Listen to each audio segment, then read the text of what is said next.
HTC is making a lot of noise about the special depth sensor mounted above the camera on its new One M8, the company highlighting some of the artsy effects possible thanks to this unique setup.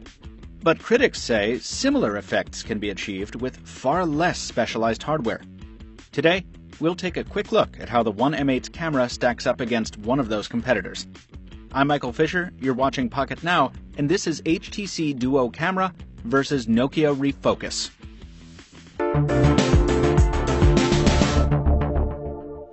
For the sample photos used in this comparison, we used a Nokia Lumia 925 alongside our HTC One M8 test unit. Our full review of the One M8 includes many more camera samples, and it's available at the first link in the description below. Each of these devices allows for variable focus, the ability to refocus photos after they're taken, but they use fundamentally different approaches to achieve that.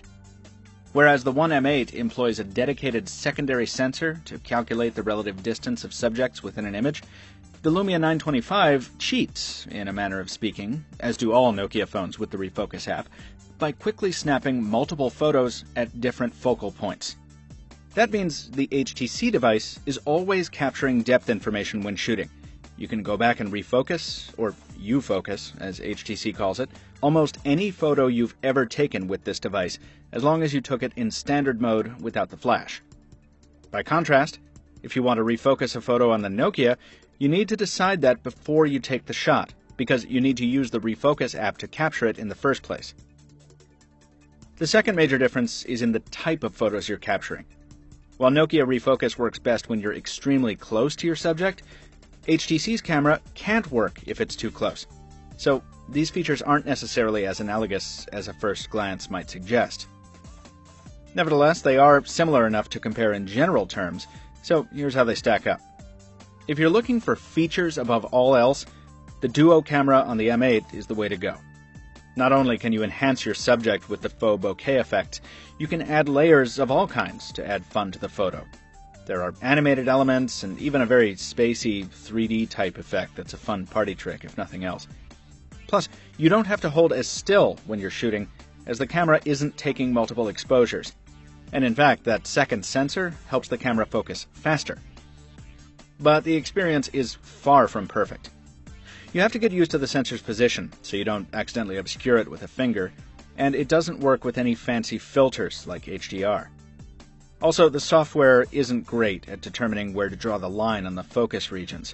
Almost every photo with the U-focus effect has a visible delineation, even the ones HTC showed off at the M8 launch event. This is one of the problems we hope gets fixed with software updates, but for now, it's certainly not as consistent as we'd like it to be. Over in Nokia world, it's the opposite situation. There are very few features to speak of outside the core refocusing element. There is a fun color pop option though, and of course you can always edit photos in a separate app once you export them. That said, the refocusing component works very well as long as you're not shooting a moving object. It's not as extreme an effect as on the M8, but it also results in a much smoother focus plane with none of the weird distortion of the HTC device. And there's even the option here for an all-in-focus mode, creating the effect of a very large depth of field. Finally, Nokia offers a collaborative upload function that lets you post the images online, so people you share the photos with can tweak focus as well. We want to reiterate that despite their surface similarity, these competing features are really made for different purposes.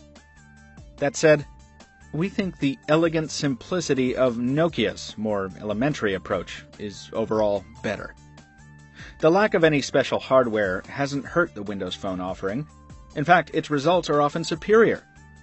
Meanwhile, the One M8 has a big additional camera sensor and not much in the way of quality to show for it, at least not yet. If you don't care about precision and you just want a big feature load, or you're playing the long game and betting third-party developers will come up with some fun ways to take advantage of the Duo camera, the M8 may suit you just fine. But on the whole, we think Nokia has done more with less in this instance. Once again, folks, our full HTC One M8 review is available at pocketnow.com and the first link in the description below, and also here on YouTube. Thanks for watching, and we'll see you next time.